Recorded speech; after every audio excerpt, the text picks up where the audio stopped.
What is up, guys? My name is Nash and welcome back to another video. So this is not my favorite video to make, as you've seen on the title.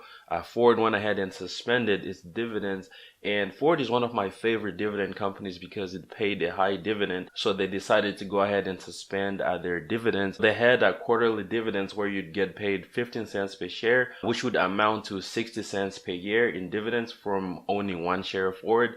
And I mean, they had a relatively high dividend yield, which was about, I think, 11%. And also the payout ratio for Ford was pretty high. It was close to 83%, if I'm not mistaken. I think it was 83%.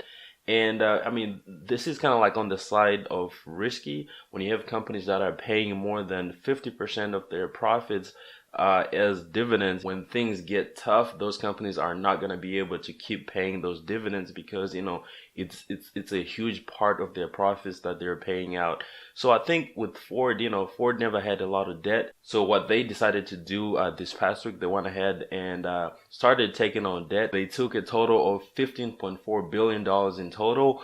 And so they've added to their debt and they went ahead and cut their dividends. So this brings an important topic as to why do companies cut dividends if they can just borrow more money to pay those dividends, right? So if you look at Ford, you know, in 2019, if you look at the total dividends that they paid out in 2019, the total was $2.4 billion in 2019, the entire year. That's how much they paid investors in dividend payments.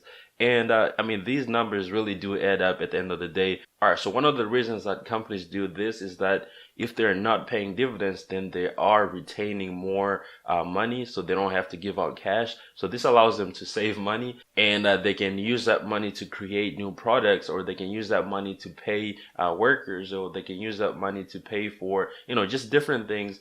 And then another thing that companies do when they cut their dividends is that they do what's called stock buybacks, where a company will purchase its own stock. And the goal of doing this is to increase the value of the actual stock, right? So if you look at Ford, for example, you see that it went from $8 to $4 in like a couple of weeks, right? And if Ford is able to retain more money to buy back their shares, then that's going to boost the stock price to go up because there isn't a lot of shares outstanding out there. So now if you go to dividend.com, which is my favorite website for getting dividend information, you see that it says under Ford's dividend growth, it says 0 years. So I think this is a great move for Ford as a company because they're going to be able to keep jobs. You know, if they have more money, they're going to be able to pay workers so they don't have to fire them.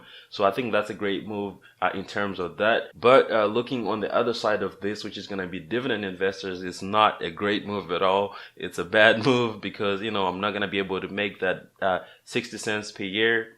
But that is pretty much for this video. Let me know if you had any Ford stock in your portfolio and what you plan on doing with it. But thank you so much for watching, guys. Make sure to go ahead and hit the subscribe button below if you haven't already. And I'll see you on the next one.